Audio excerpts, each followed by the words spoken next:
믿음은 형제 관계입니다. 항상 성경에 보면 이 둘은 공존하고 있고 함께 동행하는 것을 보게 됩니다. 예수님이 인정하신 최고의 믿음은 무엇인가? 라고 할 때 마태복음 9장에 보면 한 백부장의 이야기가 등장을 합니다. 자기 하인이 병들어 죽게 되었는데 예수님 앞에 나왔습니다. 그때 예수님께서 내가 네 집에 가서 내 종을 고쳐주겠다 라고 말할 때 이 백부장이 아유 안 된다고 손을 흔드는 겁니다. 마음을 저으면서 주님이 내 집에 들어오심을 나는 감당할 수가 없습니다. 그러니까 여기서 말씀만 하시면 내 하인이 나을 줄로 믿습니다. 그 한마디를 듣고 예수님이 뭐라고 고백하셨습니까? 내가 이스라엘에서 이만한 믿음을 만나보지 못했다. 아마 예수님도 굉장히 감동받는 그런 기쁨의 고백이었던 것 같습니다. 이 백부장은 군인 아닙니까? 군인의 특성상 명령과 또 그 명령에 따르는 순종, 이 질서 안에서의 그 믿음을 그대로 예수님과의 관계에 적용을 시킨 거죠. 사람이 참 어떻게 적용하느냐가 믿음의 또 태도이기도 합니다. 자기 삶 속에서 그걸 그대로 적용시켜서 예수님께 고백할 때 이스라엘에서 이만한 믿음을 만나보지 못했다, 그런 칭찬을 들었습니다. 순종은 예수님도 춤추게 하는 것입니다. 구약에서 순종하면 여러분은 누가 떠오르십니까? 순종의 대명사 아마 아브라함과 이삭이 아닐까 생각합니다. 이 부자의 관계가 믿음과 순종이라는 이 두 가지의 큰 원리를 우리에게 잘 가르쳐 줍니다. 이삭을 생각하면 여러분은 어떤 이미지가 떠오르십니까? 100세에 낳은 아브라함이 100세에 낳은 아들, 이게 아마 이삭의 네임 태그가 아닐까 생각을 합니다. 근데 그 이삭을 하나님께서 어느 날 모리아산에서 번제물로 드려라 요구를 하십니다. 죽여서 짐승처럼 바치라는 얘기죠. 근데 아브라함이 아무 저항도 없이 하나님의 명령에 순종했던 모습을 우리가 보게 됩니다. 성경을 읽을 때 사실 그런 아브라함의 이야기가 너무 멀게 느껴질 수 있습니다. 왜냐하면 현실적이지 않은 것처럼 느껴지기 때문입니다. 그러나 아브라함 인생에는 하나님이 그렇게 다가오셨던 것이 분명합니다. 근데 아브라함이 아무 저항 없이 순종하며 모리아산에 올라갔는데 마지막 순간까지 칼을 들고 자식을 내리치려는 순간까지 하나님이 기다리셨습니다. 어떻게 그런 믿음의 순종이 가능한 것인가 생각할 수 있는데 그 힌트가 아브라함과 이삭과의 대화 속에 등장을 합니다. 이삭이 아버지에게 돌연듯 물었습니다. 아버지, 하나님께 드릴 번제물은 어디에 있습니까? 그때 아버지 아브라함이 뭐라고 대답합니까? 하나님께서 준비하신다. 그 표현, 하나님이 준비하신다, 그 한마디 속에 아브라함의 믿음과 순종의 답이 들어있다는 것입니다. 아브라함의 믿음은 하나님의 말씀에 순종하도록 훈련된 믿음이었습니다. 자기 아내 사라의 태가 자식을 낳을 수 없는 여인의 상태가 되었는데 거기서 하나님이, 전능하신 하나님이 이삭을 불러낸 것 아니겠습니까? 그래서 로마서 4장 17절에 사도 바울은 아브라함의 믿음을 이렇게 정의를 내립니다. 아브라함이 믿은 하나님은, 따라하십니다, 죽은 자를 살리며 없는 것을 있는 것 같이 부르시는 하나님. 이렇게 이 정도면 다 따라 하실 수 있죠? 두 개를 묶어서 한번 말해보세요. 시작. 예, 잘하시네요. 죽은 자를 살리며 없는 것을 있는 것 같이 부르시는 하나님. 이 두 가지는 우리 인생을 다 담아내는 것입니다. 죽은 자를 살린다는 것은 부활의 소망 아니겠습니까? 우리가 마지막 순간에 죽음을 다 경험하게 될 것인데 그 죽음 너머의 소망이 주님에게 없다면, 믿음이 없다면 어떻게 하겠습니까? 하나님은 다시 살린다, 우리는 이 소망이 있는 것입니다. 그리고 두 번째는 없는 것을 있는 것 같이 부르시는 하나님. 이것은 우리의 인생을 위해서 하나님이 주시는 말씀이기도 합니다. 하나님은 창조주 하나님이시다. 눈에 보이는 것, 손에 잡히는 것 없지만 전능하신 하나님이 믿음으로 나아가는 자에게 없는 것을 있는 것 같이 부르게 하셔서 경험케 하신다. 이것이 아브라함이 경험한 믿음의 세계였다라는 것입니다. 자, 근데 중요한 것이 있습니다. 아브라함이 그렇게 하나님께 순종을 할 때 그 자리에 누가 있었느냐? 이삭이 있었다. 이삭은 아버지의 순종을 그대로 눈과 귀로 흡수해 버렸습니다. 스펀지에 물이 스며들듯이 이삭의 마음속에 아버지가 하나님과의 관계 속에서 순종하는 모습이 그대로 이삭의 마음에 스며들었다는 것입니다.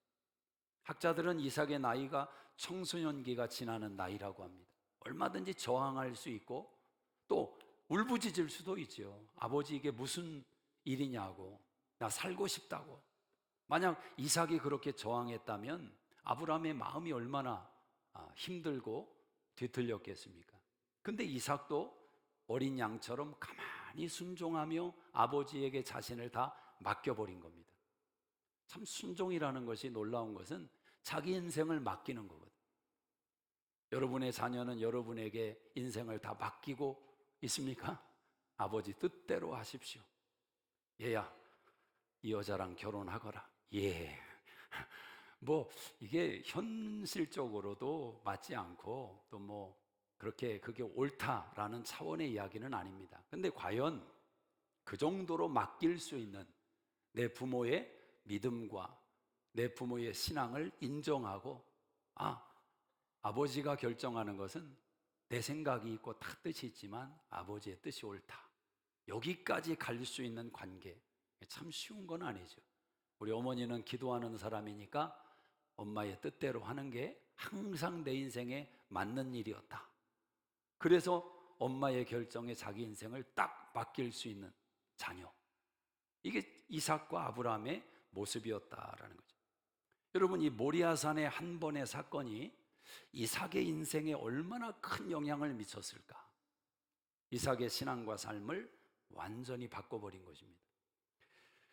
부모의 그림자는 자녀의 최고의 학습장이 되는 것입니다. 부모는 그림자 속에서 자녀에게 영향을 미치고 있습니다. 인생을 어디에서 배우는가? 부모의 그림자에서 배우는 것. 아빠 엄마의 입에서 나오는 말로 자녀가 영향받는 것은 20이라면 그 엄마 아빠가 걸어가고 있는 하나님을 섬기는 인생을 살아가는 그 삶의 그림자는 80의 영향을 미친다라는 것입니다. 여러분이 아버지 어머니를 이렇게 추억을 할 때 여러분의 아버지의 이미지는 뭡니까? 여러분의 어머니의 처음 떠오르는 이미지는 뭡니까? 그게 있을 거거든요. 딱 한 가지의 이미지, 아주 강렬한 이미지가 있을 겁니다. 마찬가지로 여러분 자녀들에게 여러분은 어떤 이미지를 주고 있다고 생각합니까? 여러분 형제 자매에게 여러분은 어떤 이미지를 주고 있다고 생각합니까? 딱 떠올리면 떠오르는 이미지가 있단 말이죠. 그런 부분을 생각하면 우리가 각성해야 되고 다시 마음을 새롭게 다잡아야 되는 생각이 들 수 있습니다. 자, 여하튼 이삭은 아버지의 순종하는 그 모습 속에서 자신의 인생을 녹여내고 있고 그 이삭의 순종하는 믿음이 오늘 이삭의 인생을 이렇게 만들어내고 있다. 그 이야기를 성경이 우리에게 말해주고 있는 것입니다. 오늘 순종하는 믿음이라는 이 주제 속에서만 오늘 본문의 이야기를 한번 들여다보시기를 바랍니다. 순종하는 믿음은 어떤 인생을 불러오는가? 첫째로 복을 받게 한다. 땅의 복을 받는다라는 것입니다. 따라하십니다. 땅의 복을 받는다. 자, 12절을 한번 같이 읽어보겠습니다. 시작. 이삭이 그 땅에서 농사하여 그 해에 100배나 얻었고 여호와께서 복을 주심으로. 그 땅에서 농사하여 100배나 얻었고, 우리 사업하시는 성도님들은 올 한 해 100배의 결실이 있기를 주의 이름으로 축복합니다. 성경에 그런 인물이 있다니까 기대를 가져보는 거죠. 소망을 가져보는 거죠. 100배를 얻었고 그 해에, 그러면 그 해가 어떤 해고 그 땅이 어떤 땅이냐라는 것입니다. 자, 26장 1절을 한번 보겠습니다.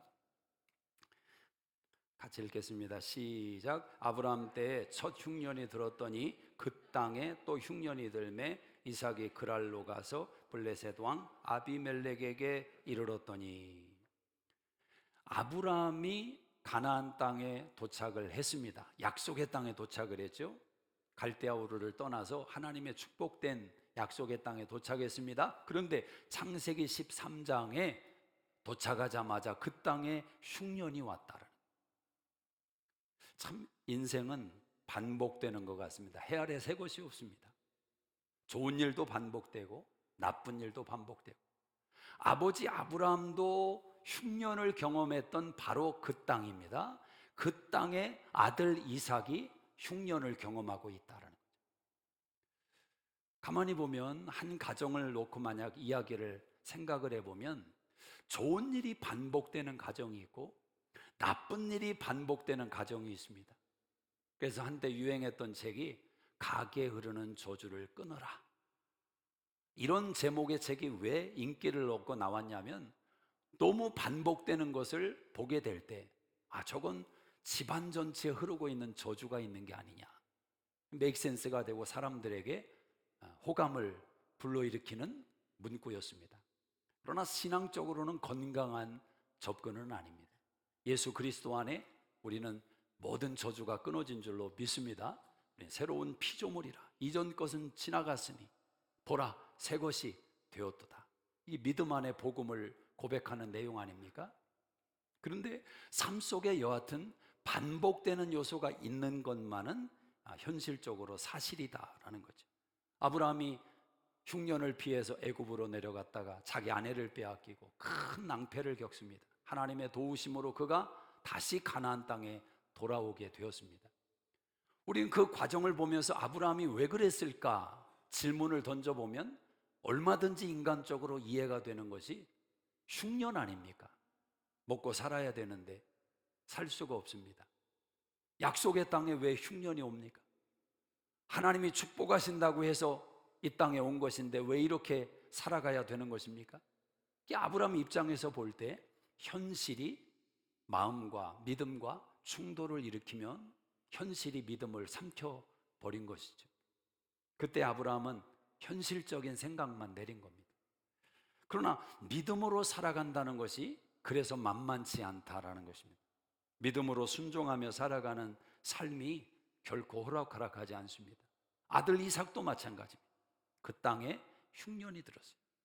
자, 근데 하나님께서 이삭에게 이렇게 말씀합니다. 26장 2절을 한번 보겠습니다. 시작. 여호와께서 이삭에게 나타나 이르시되 애굽으로 내려가지 말고 내가 내게 지시하는 땅에 거주하라. 이 땅에 거류하면 내가 너와 함께 있어 내게 복을 주고 내가 이 모든 땅을 너와 내 자손에게 주리라. 내가 내 아버지 아브라함에게 맹세한 것을 이루어 내 자손을 하늘의 별과 같이 번성하게 하며 이 모든 땅을 내 자손에게 주리니 내 자손으로 말미암아 천하 만민이 복을 받으리라. 하나님의 요구는 딱 한 가지입니다.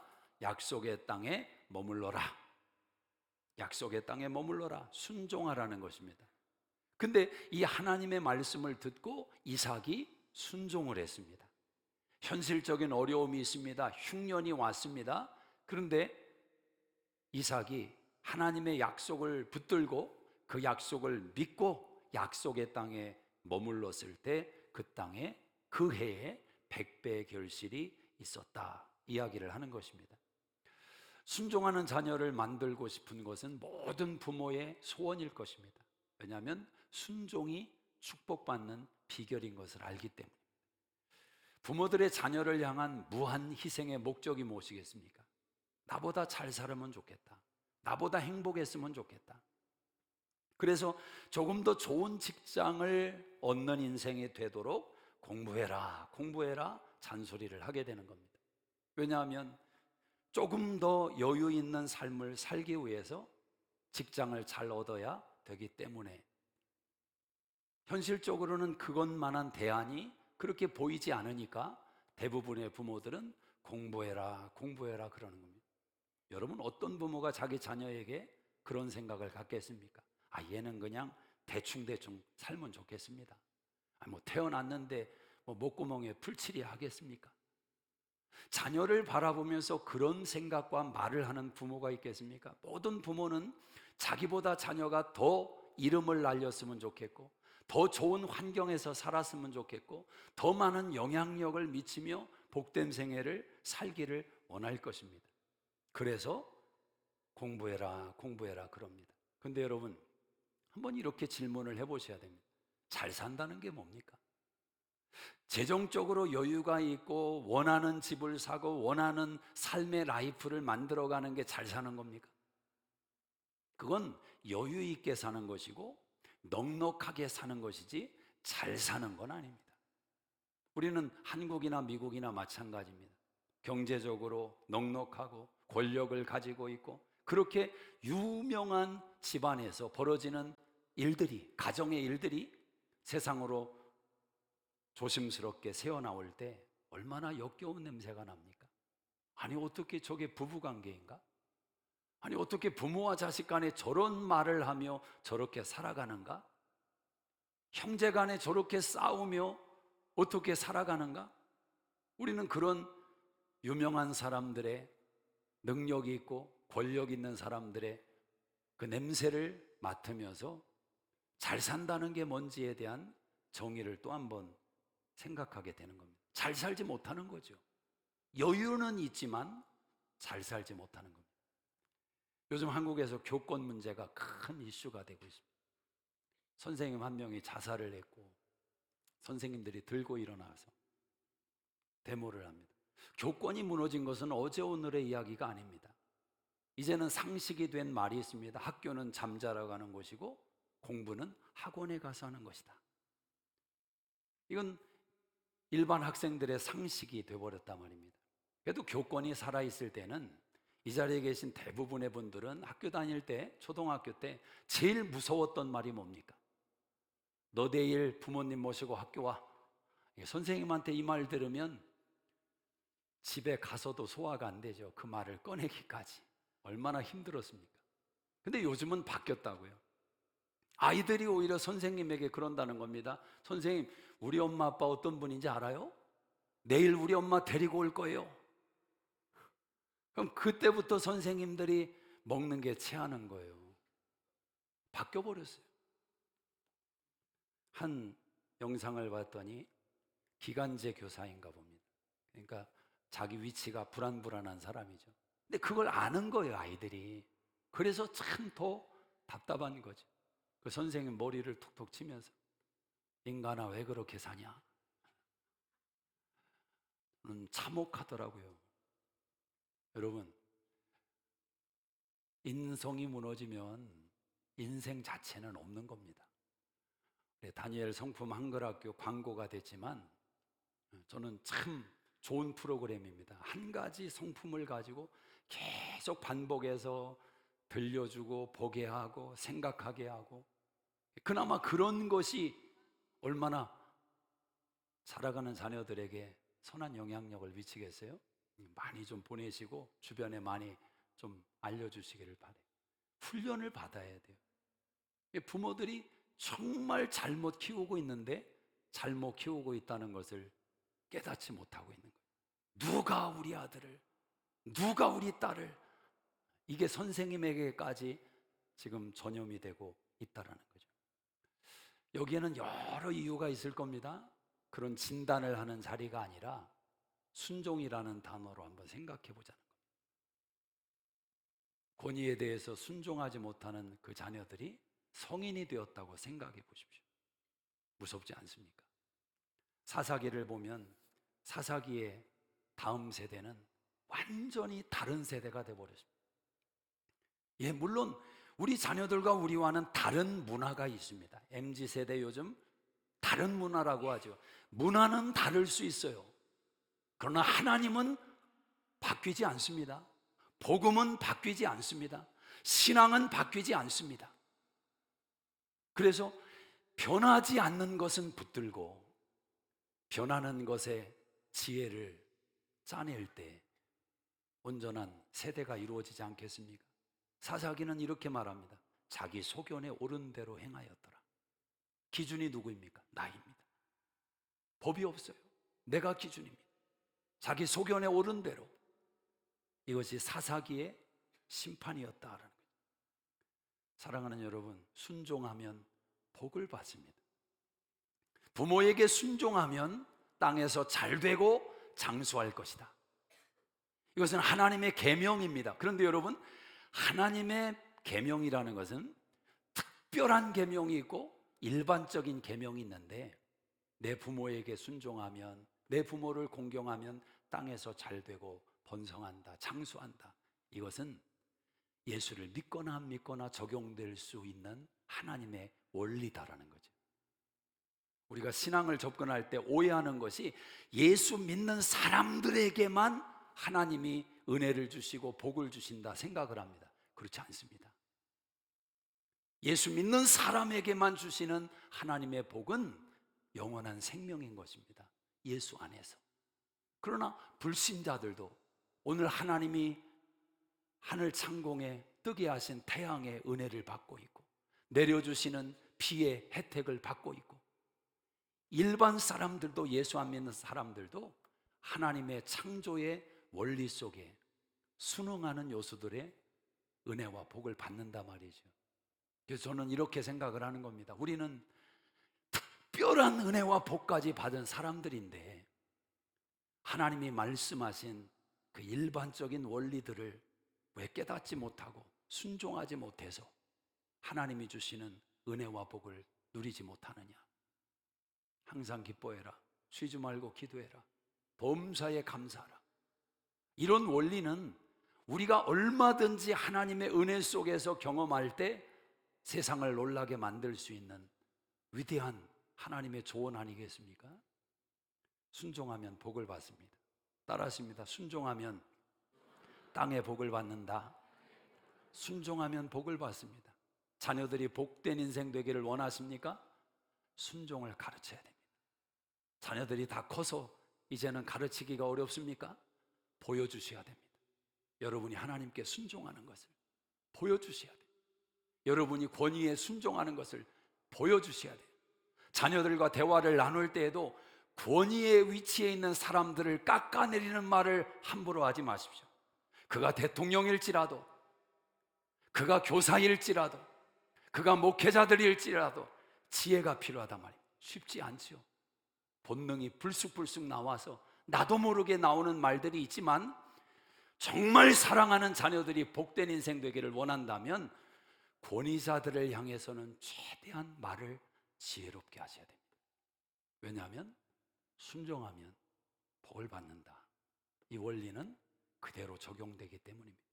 두 번째로, 순종하는 믿음은 잔잔한 바다를 만들어냅니다. 따라하십니다. 순종하는 믿음은 잔잔한 바다를 만들어낸다. 자, 18절을 한번 같이 보겠습니다. 18절 시작. 그 아버지 아브라함 때 팠던 우물들을 다시 팠으니 이는 아브라함이 죽은 후에 블레셋 사람이 그 우물들을 메웠음이라. 이삭이 그 우물들의 이름을 그 아버지가 부르던 이름으로 불렀더라. 여러분, 세상은 경쟁과 시기와 질투와 이런 요소로 가득 차 있지 않습니까? 여러분 주변에 누가 너무 잘 됐다, 박수 쳐줄 수 있겠어요? 여러분이 아는 친구가 한국에서 또 미국에서, 여러분이 형제 자매가, 심지어는 큰형이 또 큰 누나가, 밑에 동생이 너무너무 성공을 했다. 형제는 조금 기쁨이 갈 수 있죠. 형제는. 그런데 형제도 그렇지 않을 수도 있습니다. 인간의 시기와 이 질투의 본능이라는 것은 가인과 아벨의 이야기만 봐도 선명하지 않습니까? 그만큼 무섭다는 거죠. 이삭이 잘 됐습니다. 이 어디서 굴러왔는데 잘 되고 있어요. 그 지역에 살고 있던 사람들이 곱게 시선이 가겠습니까? 가서 우물을 메꿔버리는 거죠. 생명의 근원이 되는, 삶의 근원이 되는 요소를 막아버리는 겁니다. 싸움이 벌어진 겁니다. 근데 이삭을 가만히 보면 싸우지를 않아요. 어떻게 합니까? 자기 아버지가 팠던 우물, 그걸 가서 다시 그 우물을 파내고 있는 거죠. 저는 이삭이 단순히 우물을 팠다고 생각하지 않습니다. 여러분, 믿음이 무엇입니까? 믿음은 보이지 않는, 보지 못하는 것들의 증거라고 말씀을 합니다. 믿음은 눈에 보이는 것을 통해서 보이지 않는 것을 보게 하는 것입니다. 이런 면에서 본다면 이삭은 우물을 판 것이 아니라 아버지의 믿음을 팠다는 거죠. 아버지 아브라함의 믿음의 순종의 우물을 팠다라는 것입니다. 여기서 한 걸음 더 나간다면 믿음은 우리에게 이 비밀을 이야기해 주는 겁니다. 이삭이 판 이 순종하는 믿음의 우물이 무엇인가? 아버지가 팠던 순종의 우물이죠. 그럼 아버지 아브라함이 판 순종의 우물이 무엇인가? 그건 무엇이 아니라 대상입니다. 하나님이 하나님. 확실한 공급처. 아브라함은 하나님을 우물로 팠던 사람입니다. 창세기 13장에 보면 아브라함의 종들과 롯의 종들이 많아질 때 이 둘 사이에 싸움이 벌어지는 겁니다. 서로 좋은 자리를 차지하기 위해서. 그때 아브라함이 결단을 내리죠. 네가 우로 가면 나는 좌하고 네가 좌로 가면 나는 우하겠다. 결정권을 주는 겁니다. 롯이 어디를 선택했습니까? 소돔 근처를 선택했습니다. 인간적으로 선택했습니다. 그때 이 롯의 가정은 계속해서 파멸의 길을 걸어가는 겁니다. 근데 아브라함은 어디를 선택했느냐? 아브라함은 공교롭게도 눈에 보이는 걸 선택하지 않았습니다. 땅을 선택하지 않았습니다. 아브라함이 선택한 것은 하나님이었습니다. 하나님. 그때 하나님께서 이렇게 말씀하십니다. 아브라함아, 동서남북을 바라봐라. 네 눈에 보이는 대로 다 주겠다.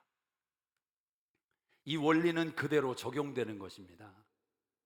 우리의 생각으로 선택하는 것이 아니라, 경험으로 선택하는 것이 아니라, 그 위에 최종적인 권위는 언제나 하나님이시다. 하나님. 하나님이 원하시는 게 무엇일까? 하나님은 무엇을 기뻐하실까? 그 하나님을 선택할 때 하나님은 보이는 것을 허락하신다라는 거죠. 지금 이삭이 다시 판 아버지의 우물은 하나님 그분이었다라는 겁니다. 확실한 공급처. 내가 땀 흘려서 해결하는 문제가 아니라 하나님이 은혜로 다가오시는 확실한 공급처 하나님을 선택했다는 거예요. 21절에 보시면 이삭이 또 다른 우물을 팠고, 22절에 보시면 이삭이 거기서 옮겨 다른 우물을 팠더니, 계속 우물 파는 이야기가 나와요. 왜 그렇습니까? 자꾸 걸림돌이 등장을 하고 방해 공작이 등장을 하고 싸움을 걸어오고, 그때 이삭은 그 사람들과 시간 낭비하지 않습니다. 싸우지 않습니다. 에너지 소모하지 않습니다. 싸움을 걸어오면 또 우물을 파는 겁니다.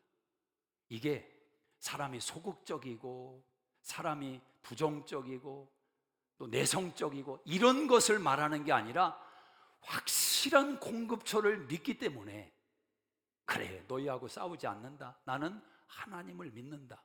이 원리가 지금 적용되고 있단 말입니다. 여러분, 형통한 인생 아닙니까? 그의 인생이 잔잔하다. 이삭은 쫓겨다니지도 않아요. 마음 졸이면서 하나님께 씨름하며 고달픈 밤을 지새우지도 않습니다. 이삭의 인생은 그냥 평탄해요.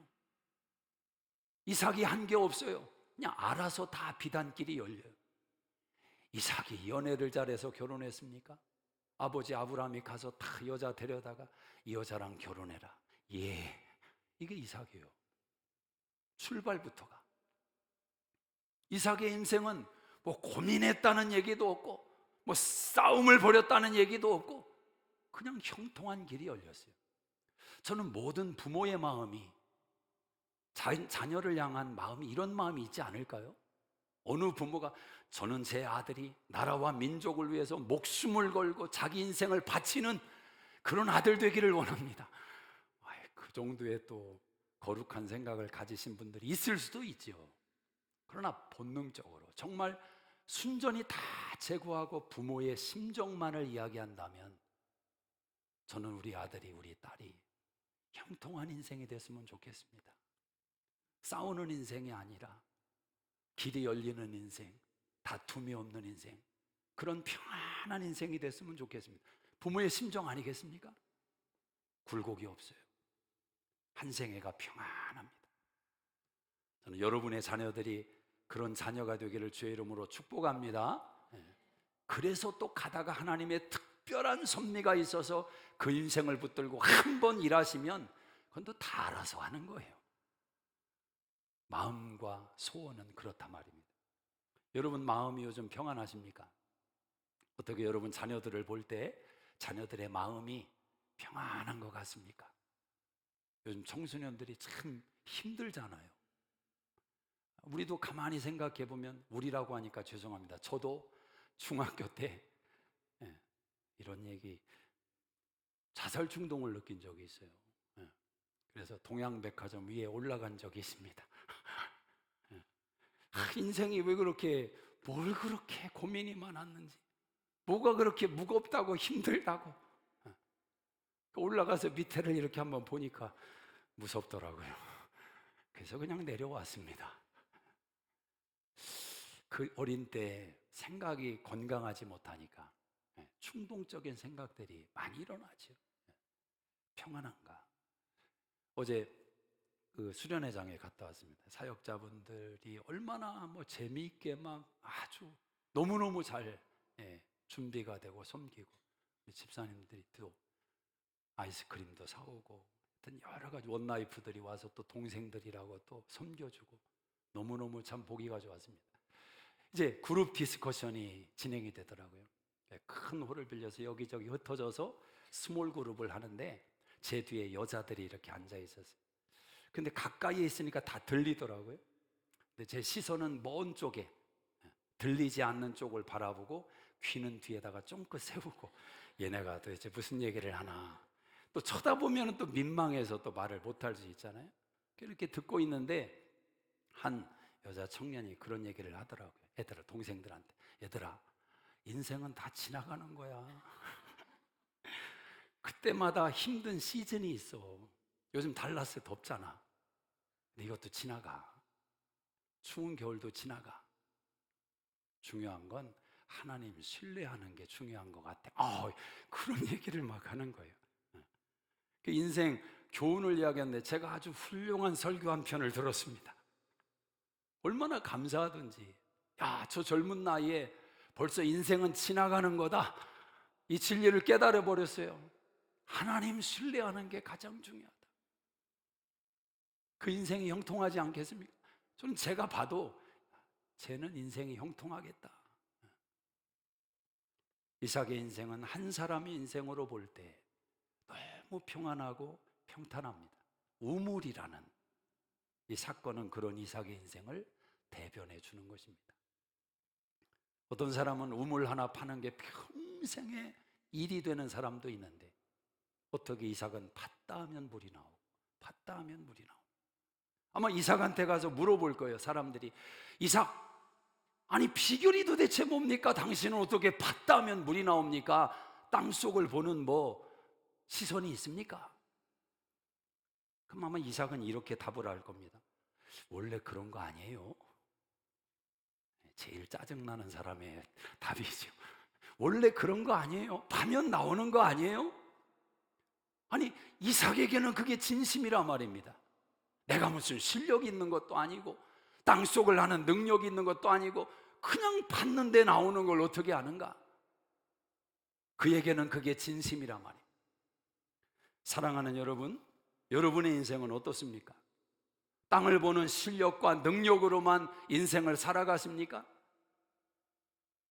지금 이삭이 붙들고 있는 것은 자기의 경험도 아니고 자기의 실력도 아니고 천지만물을 지으신 하나님, 그분에게 순종했던 내 아버지의 믿음, 그 전철을 그대로 따라가면서 아버지가 불렀던 이름도 불러보고 아버지가 했던 대로 땅을 파보고 그렇게 순종하며 나갔더니 이삭이 경험하더라는 거죠.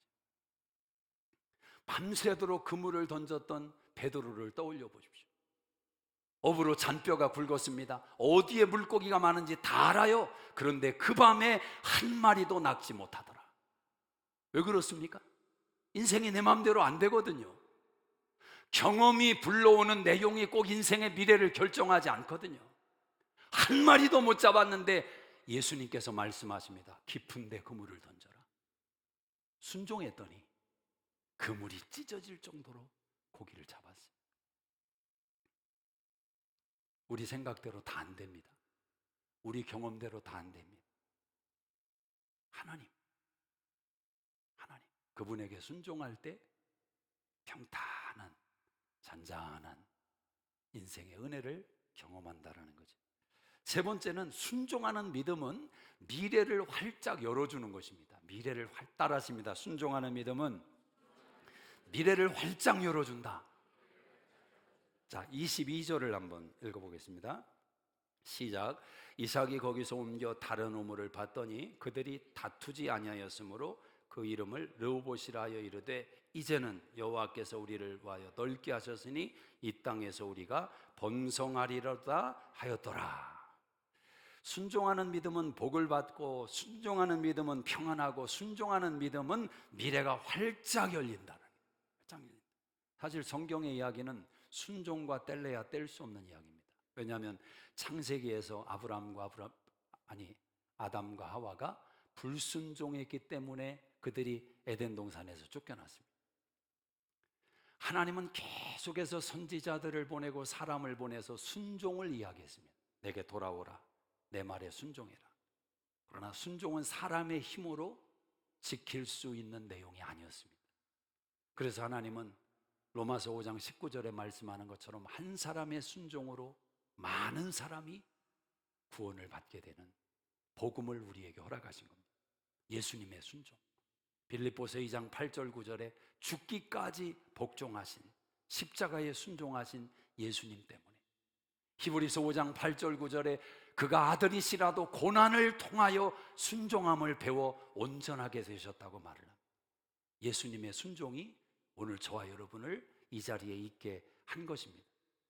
그분이 고난을 통해서 순종을 배웠다, 이걸 오해하면 안 됩니다. 예수님이 고난을 통해서 순종의 완성을 이루었다, 이 말이 아닙니다. 예수님은 언제나 순종이었습니다. 창세 전부터 태초부터 새말까지 예수님은 하나님에게 완전한 순종의 아들이었습니다. 그럼 고난으로 순종을 배웠다는 건 뭘 말합니까? 그 순종을 통해서 예수님이 실행으로 옮길 때 그 순종의 열매가 나타나게 되었다는 거예요. 순종은 행동으로 옮기기 전까지는 의미가 없습니다. 실행될 때 그 순종의 결실을 거두게 되는 겁니다. 그래서 순종을 생각할 때 항상 미래와 순종이 연결된다는 것을 잊지 마셔야 됩니다. 지금 순종합니다. 그러나 이 순종이 미래를 결정하는 겁니다. 22절에도 말씀하잖아요. 이제는, 지금입니다. 여호와께서 우리를 위하여 넓게 하셨으니 이 땅에서 우리가 번성하리로다. 지금 순종했는데 미래 번성이 뒤따라온다라는 거죠. 여러분, 은혜 중에 은혜는 뭔지 아십니까? 과거에 받은 은혜가 아니라, 지금 받고 있는 은혜가 아니라, 가장 놀라운 은혜는 장래 은혜예요. 장래. 이 비밀을 깨달아야 돼요. 예수 믿는 자들의 최고의 은혜는 아직 오지 않았어요. 하나님의 나라가 여러분에게 다가오고 있습니다. 장래 은혜가 다가오고 있어요. 과거에 대해서 뭐 하라고 했어요? 감사. 현재는 만족. 미래는 기대. 어떻게 기대할 수 있느냐? 지금 만족한데 어떻게 기대할 수 있느냐? 그 은혜가 있기 때문에 그렇죠. 그 은혜가. 감사와 만족과 기대가 있는 인생. 우리가 순종을 생각할 때 이 순종은 전적인 우리 삶의 미래와 연결이 된다. 구원은 예수님의 순종으로 얻은 것입니다. 전적인 하나님의 은혜이지요. 그런데 구원받은 자녀들이 받는 미래의 은혜가 있어요. 조건적인 은혜가 있습니다. 이것은 순종으로 받는 거죠. 로마서 8장 28절에 하나님을 사랑하는 자, 곧 그 뜻대로 부르심을 입은 자들에게는 모든 것이 합력하여 선을 이룬다. 고린도전서 2장 9절에 하나님을 사랑하는 자들에게 예비하신 것은 눈으로 보지 못하고 귀로 듣지 못하고 생각지도 못한 좋은 것을 주신다. 저는 그 구절 가지고 많은 인생의 경험을 했어요. 어떤 일이 생기면 저는 그 구절로 달려갑니다. 그리고 적습니다. 저에게 주어지는 건 하나님 사랑하는 이 숙제예요. 그걸 붙들고 씨름하는 겁니다. 하나님을 사랑하는 자, 그에게 예비하신 것은 눈으로 보지 못하고 듣지 못하고 생각지도 못한 좋은 것을 주신다. 저는 여러분이 그런 믿음으로 사시기를 주의 이름으로 축복합니다. 기대가 있어야 돼요. 하나님이 우리 가정 속에 무엇을 준비하셨는가? 우리 아들과 딸의 인생 가운데 하나님이 예비하신 것이 무엇일까? 눈으로 보지 못하고 듣지 못하고 생각지도 못한 좋은 것을 예비하셨다. 지금 나에게 숙제, 우리 자녀들의 숙제는 뭐냐? 하나님을 사랑해야 된다. 이 원리는 지금도 진행되고 있습니다. 이스라엘 백성을 40년 동안 하나님이 광야에서 훈련시킨 과목이 무엇입니까? 필수 과목, 순종의 훈련입니다. 만나를 내려주시면서 정확하게 말씀에 순종하도록 매일 훈련하시는 거예요. 매일. 이 40년이 걸렸습니다. 여러분, 순종이 얼마나 어려운지 아시겠죠? 간단한 것 같지만 40년이 걸려서도 완성이 안 되더라는 거예요. 신명기 11장 25절 6절에 모세가 26절에 이렇게 설교합니다. 내가 오늘날 복과 저주를 너희 앞에 두노니 너희가 만일 순종하면 복을 배울 것이요 너희가 만일 명령을 듣지 않고 다른 신을 쫓고 불순종하면 저주를 받으리라. 하나님의 말씀을 그대로 전합니다. 복과 저주는 여러분 인생 앞에 있다는 것입니다. 순종하면 복을 받을 것이요 불순종하면 저주가 임한다. 이 저주가 지옥 가는 저주, 이런 말을 하는 게 아닙니다. 인생이 미저러블해진다는 거예요. 비참해진다는 거예요. 예수를 믿으면서도 마음에 기쁨이 없어요. 예수를 믿으면서도 소망이 없어요. 지옥 가는 백성이기 때문에 그런 것입니까? 그렇지 않다는 거예요. 하나님 우리에게 순종을 요구하신다. 장래 은혜를 주신단 말이에요. 여호와께서 우리를 위하여 넓게 하셨으니 이 땅에서 우리가 번성하리로다. 번성하리로다. 저는 신방을 갈 때마다 제가 처음 신방 가는 가정에서는 꼭 이 성경을 가지고 예배를 드립니다. 요한복음 2장, 물로 포도주를 만드신 사건이죠. 왜 그 이야기를 하냐면 저는 그 본문이 성경이 다 소중하지만 우리 인생을 향한 하나님의 마음을 가장 많이 담고 있는 이야기라고 생각합니다. 왜 그러냐? 논리적으로 생각해 보세요. 예수님의 첫 번째 기적입니다. 뜻이 있겠죠. 첫 번째 기적입니다. 왜 결혼식장을 선택하셨을까? 이유가 있겠죠. 왜 물로 포도주를 만드셨을까? 첫 번째 기적을. 나사로도 살리신 분이, 안심뱅이도 일으키신 분이 왜 물로 포도주를 만드셨을까? 목적이 있겠죠. 그 목적이 무엇입니까? 창세기 2장에 아담과 하와의 가정이 깨졌습니다. 죄로 인해서 가정이 무너졌어요. 하나님과의 관계가 무너졌어요. 그걸 회복시키기 위해 오신 분이 예수님이라는 겁니다. 하나님과의 부부의 관계, 땅의 이웃과의 관계를 회복시키기 위해서 오신 분이 예수님이다. 그래서 결혼식을 선택한 것이고, 왜 물로 포도주를 만드셨느냐? 정결 예식을 따라 깨끗해지고 거룩해지기 위해서 자기들이 만든 의식 속에 유대인들이 손과 발을 씻는 겁니다. 그리고 떳떳해하는 겁니다. 우리는 달라, 이방인과 달라. 우리는 날마다 손과 발을 씻잖아. 근데 예수님은 보란 듯이 말씀하는 거예요. 너희가 아무리 손과 발 씻어봐야 너희 마음의 죄는 씻을 수가 없다. 너희의 마음의 죄는 나 외에는 해결자가 없어. 나를 믿어야 돼. 그 믿음을 포도주를 마시는 것으로 예수님이 나타내신 겁니다. 같은 요한복음 15장에 예수님 말씀하죠. 나는 포도나무요 너희는 가지다. 가지가 포도나무에 붙어 있으면 저절로 과실을 맺나니 나를 떠나서는 아무것도 할 수 없다. 가지가 포도나무에 붙어 있으면 열리는 게 포도 아닙니까? 그 포도로 만들어지는 게 포도주예요. 주님과 함께하는 인생, 주님 안에 거하는 인생, 구원받는 인생이 되는 겁니다. 이게 예수님이 그 기적 속에서 보여주는 메시지입니다. 그것이 하나가 있다면 또 뒤에 나오는 그 하나가 그렇게 중요한 겁니다.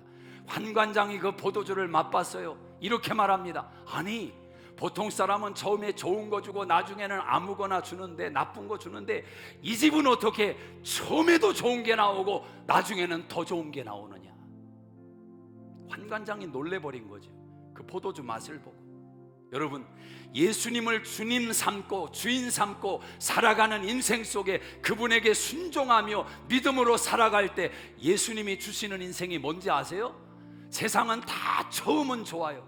비즈니스를 열 때도 처음에 웃으면서 비즈니스 열지 막 인상 찌그리고, 아이고 월세 어떻게 갚는데요, 몰기지 어떻게, 페이먼트 어떻게 갚는데요, 그러면서 오픈하는 사람 봤습니까? 처음에는 다 좋아요.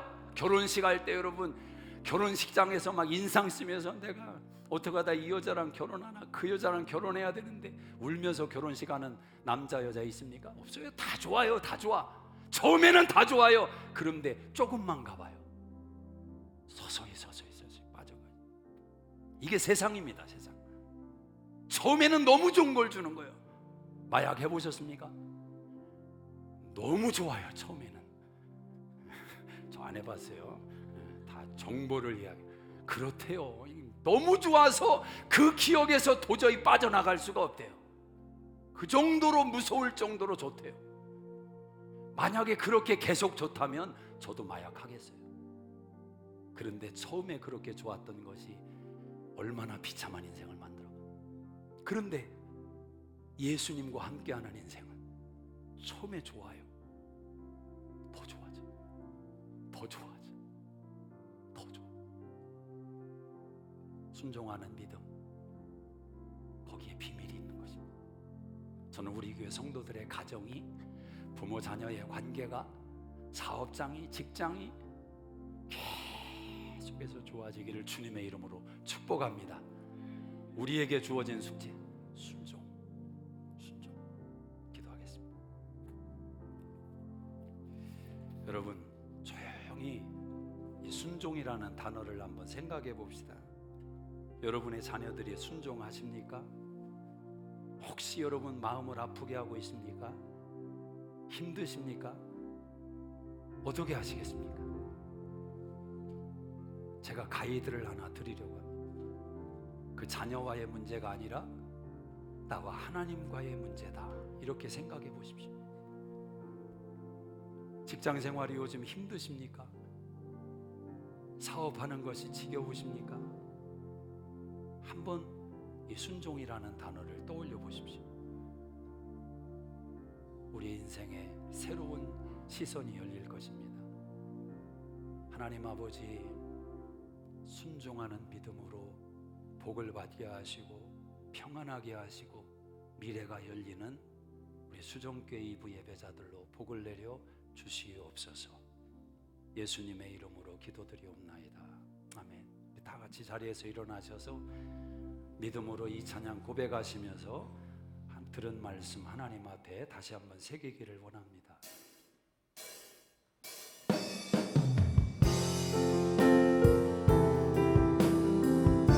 세상은 흔들리고 흉년이 임할 수도 있지만 하나님은 여전히 거기에 계십니다. 그 하나님을 바라보기를 원합니다. 세상은 들리고 사람들은 변하여도 나는 주를 섬기니 주님의 사랑은 영원히 변하지 않네. 나는 주를 신뢰해. 오직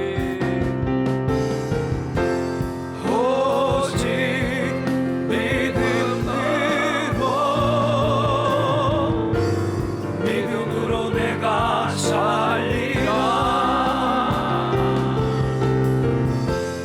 오직 믿음으로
순종을 요구하실 때 여러분의 삶의 결단과 변화와 또 다짐과 태도의 순종을 요구할 때 즉각적으로 순종을 통해서 하나님의 은혜와 복을 받기를 원합니다. 특별히 하나님을 가까이 하는 내용들로 인해서 마음에 부담이 오고 또 주님께서 요구하시는 시간의 결단이 있다면 순종하시기를 바랍니다. 하나님 아버지, 순종함으로 복을 받는 수종의 모든 자녀 세대와 우리 부모 세대가 되게 하여 주시옵소서. 이제는 우리 주 예수 그리스도의 은혜와 하나님 아버지의 무한하신 사랑하심과 성령님의 감화감동 교통케 하심이 이 한 주도 함께 하시기를 간절히 축원하옵나이다. 아멘.